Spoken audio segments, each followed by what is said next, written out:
આણંદમાં rural media workshop યોજાયો. Press information bureau દ્વારા આયોજન કરાયું. ભારત સરકારના માહિતી અને પ્રસારણ મંત્રાલયના પ્રેસ ઇન્ફોર્મેશન બ્યુરો અમદાવાદ દ્વારા આણંદ જિલ્લાના પત્રકારો માટે એક માહિતીપ્રદ રૂરલ મીડિયા વર્કશોપ વાર્તાલાપનું આયોજન કરવામાં આવ્યું હતું. આ વાર્તાલાપમાં અતિથિ વિશેષ તરીકે આણંદના નાયબ જિલ્લા વિકાસ અધિકારી રૂબીસિંહ રાજપૂત ઉપસ્થિત રહ્યા હતા. આણંદ જિલ્લાના લોકપાલ સુનિલ વિજયવર્ગીય અને વરિષ્ઠ પત્રકાર મણિલાલ પટેલે પત્રકારોને સંબોધિત કર્યા હતા. પ્રારંભમાં પીઆઈબીના સહાયક નિર્દેશક સુમન મછારે લોક કલ્યાણની નીતિઓ અને યોજનાઓ અંગે જાહેર જનતાને અવગત કરીને તે અંગેના તેમના મંતવ્યો સરકાર સુધી પહોંચાડી સરકાર અને જનતા વચ્ચે જીવંત પુલ બનવા અપીલ કરી હતી.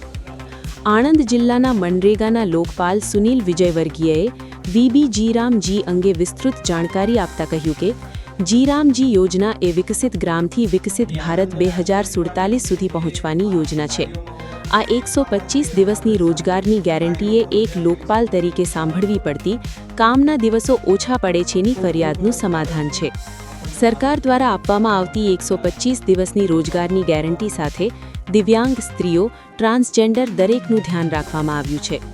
વરિષ્ઠ પત્રકાર મણિલાલ પટેલે ગ્રામીણ પત્રકારત્વનું મહત્વ જણાવતા કહ્યું કે ભારતમાં આશરે 55,000 જેટલા સમાચાર પત્રો સ્થાનિક ભાષામાં પ્રકાશિત કરવામાં આવે છે. ત્યાં ગ્રામીણ પત્રકારત્વનું મહત્વ ખૂબ વધી જાય છે અને એક પત્રકાર તરીકેના કેવળ ગ્રામીણ સમસ્યાઓ વિશે સરકારને માહિતગાર કરવી, પરંતુ સરકારની યોજનાઓ જે લોકો માટે છે તે તેમના સુધી પહોંચે તે પણ ધ્યાન રાખવું જોઈએ. કોઈ પણ યોજના સંપૂર્ણ નથી હોતી. તેમાં ક્રમિક સુધારા અનુભવના આધારે થતા હોય છે, જે કામ પત્રકારોના સતત પ્રયાસોથી શક્ય બને છે. આ અવસર પર PIB media and communication officer Indravadansinh ઝાલાએ વીબી જીરામજી પર એક પ્રેઝન્ટેશન આપ્યું હતું, જેથી યોજના અંગે પ્રવર્તતી ગેરમાન્યતા અને અસંબદ્ધ માહિતીને સંબોધી શકાય અને લોકો સુધી યોજનાની સચોટ માહિતી પ્રસ્તુત કરી શકાય. ડાયરેક્ટર શ્રી સુમન મેડમ અને વરિષ્ઠ પત્રકાર શ્રી મણિલાલ, જો તમે મિનિસ્ટરનું નામ લીધું અહીંયા, એ યોજના સાથે કેટલા બધા અધિકારીઓ જોડાયેલા મહત્વપૂર્ણ ગણાય છે. કામ છોડીને ગઈ હતી. મેં તરત જ હુકમની સાથે લખ્યું કે કંપનીને પાસાઓને જનતા સામે રજૂ કરે છે. તેઓ એગ્રીગેટેડ ફોકસ સિસ્ટમ છે. ત્યાં સુધીમાં એવું અપડેટ કરવું કે જે લાયક છે એ વ્યક્તિને એની લાયકાત, એમાં એમ્પાવરમેન્ટ છે, ગ્રોથ છે. જિલ્લાના સૌ પત્રકાર મિત્રોનું ખૂબ ખૂબ સ્વાગત છે. થોડા વિલંબ માટે ક્ષમા પ્રાર્થી છીએ. આપણે આજે ખૂબ સુંદર માહિતી આપતો આ કાર્યક્રમમાં પત્રકારત્વમાં ગાયા છે. તમારી જેમ સામે બેસીને ઘણું સાંભળ્યું છે. ભાઈએ જે સવાલ કર્યો હમણાં આપણા સાથી મિત્રએ, એ સવાલ રસ્તામાં જ મેં એમને કર્યો છે અને એ જવાબ હું નહીં આપું, એ આપશે. મેં તો જવાબ સાંભળી લીધો છે, કારણ કે આપણું તો કામ જ આ છે. સવાલો કરવાનું કામ આપણું છે. આવશે.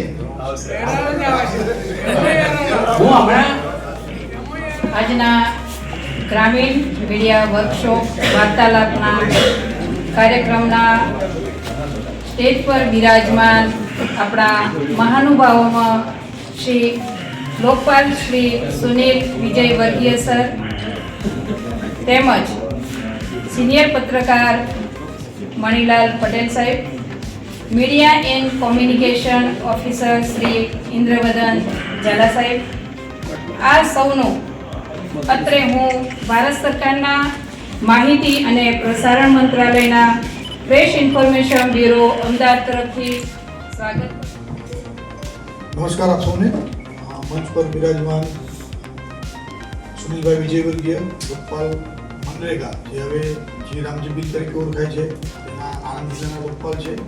મણિલાલ પટેલ સાહેબ, વરિષ્ઠ પત્રકાર અને જેમનો શોખનો વિષય અને કામનો વિષય ગ્રામીણ પત્રકારત્વ રહ્યું છે. પટેલ સાહેબ, અમારા પીઆઈબીના સહાયક નિર્દેશક મેડમ સુમન મછાર મેડમ અને આપ સૌ પત્રકાર મિત્રો. વાર્તાલાપ જનરલી સરકારી યોજનાઓની પ્રચાર પ્રસાર માટે અને એનું યોગ્ય કવરેજ થાય એના માટે થતો હોય છે, પણ આજના વાર્તાલાપમાં અમે જીરામજી બિલને એટલા માટે એમાં બ્યુરો છે, ઇન્ક્લુડ બ્યુરો છે કે જે મિસલીડિંગ છે, જે ખોટી અફવા છે અથવા તો પાયા વિહોણી જે વાતો ઉડે છે એનો અમે અહીંયા રોકી શકીએ. એટલા માટે આપણી સાથે વિષય નિષ્ણાતો છે, પણ છતાંય અમારા તરફથી હું થોડો પ્રયાસ કરીશ આપને બતાવવાનો. મચ્છર, assistant director press information bureau, Ahmedabad. આજ રોજ આણંદ જિલ્લામાં ભારત સરકારના માહિતી અને પ્રસારણ મંત્રાલયના પ્રેસ ઇન્ફોર્મેશન બ્યુરો અમદાવાદ દ્વારા એક વર્કશોપ વાર્તાલાપ કાર્યક્રમનું આયોજન કરવામાં આવ્યું હતું. આ વાર્તાલાપનું ઉદ્ઘાટન લોકપાલ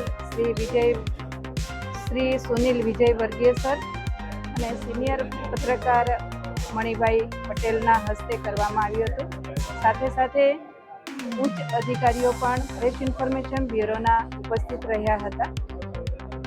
આ સિવાય આણંદ જિલ્લાના મીડિયા પત્રકાર મિત્રો, ઇલેક્ટ્રોનિક પત્રકાર મિત્રો તેમજ સોશિયલ મીડિયાના પત્રકાર મિત્રો મોટી સંખ્યામાં ઉપસ્થિત રહ્યા હતા. આ વાર્તાલાપમાં ભારત સરકારની વિવિધ લોકકલ્યાણકારી યોજનાઓ વિશે નિષ્ણાતો દ્વારા અત્રે વિસ્તૃત માહિતી પૂરી પાડવામાં આવી હતી.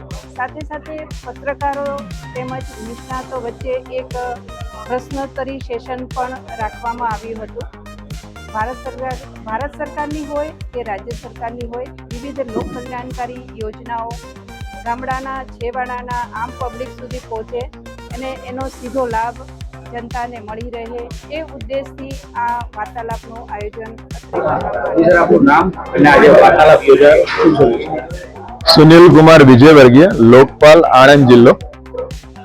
આજે જે વાર્તાલાપ યોજાયો છે એ વીબીજી રામજી, જેનું ફૂલ ફોર્મ થાય છે વિકસિત ભારત ગેરંટી ફોર રોજગાર આજીવિકા મિશન ઓફ ગ્રામીણ, એને શોર્ટમાં વીબીજી રામજી કહેવામાં આવે છે. આનો હેતુ વીબીજી રામજી જે યોજના છે એને 20મી ડિસેમ્બરે મહામહિમ રાષ્ટ્રપતિ દ્વારા સહી કરીને 21મી ડિસેમ્બરના રોજ જે ગેજેટમાં બહાર પડ્યું એના વિશેની સાચી માહિતી આપવાનો હતું. સૌથી મોટો જે કન્સેપ્ટ હતો કે મનરેગાનું નામ બદલીને વીબીજી રામજી જે કરવામાં આવ્યું છે એમાં દિવસો વધ્યા છે. 100 દિવસના બદલે 125 દિવસની રોજગારી આપવાનું સરકારે પ્રયાણ કર્યું છે અને કેટલાક ચેક પોઈન્ટ્સ મૂક્યા છે કે જેની અંદર હાજરી જે છે એ ઇલેક્ટ્રોનિક માધ્યમથી એઆઈ આર્ટિફિશિયલ ઇન્ટેલિજન્સનો ઉપયોગ કરીને કરવામાં આવી રહી છે અને કરવાની કામગીરી ચાલુ છે. એ બધી અમુક જે નાની બાબતો હતા કે જેની અંદર કોઈ પણ જાતના ગેરરીતિના, અનિયમિતતાના કે ઓછું વેતનના કે નિયમિત વેતન ન મળે એવા સંજોગોમાં કંટ્રોલ કરી શકાય એ રીતની આ પદ્ધતિ વીબીજી રામજીનો જે બિલ લોકસભા રાજ્યસભામાંથી પસાર થઈને કાયદો બન્યો છે એના સંદર્ભમાં પત્રકારોને માહિતી આપવાનો અને જન સુધી આ માહિતી પહોંચાડવાનો ઉદ્દેશ્ય હતો.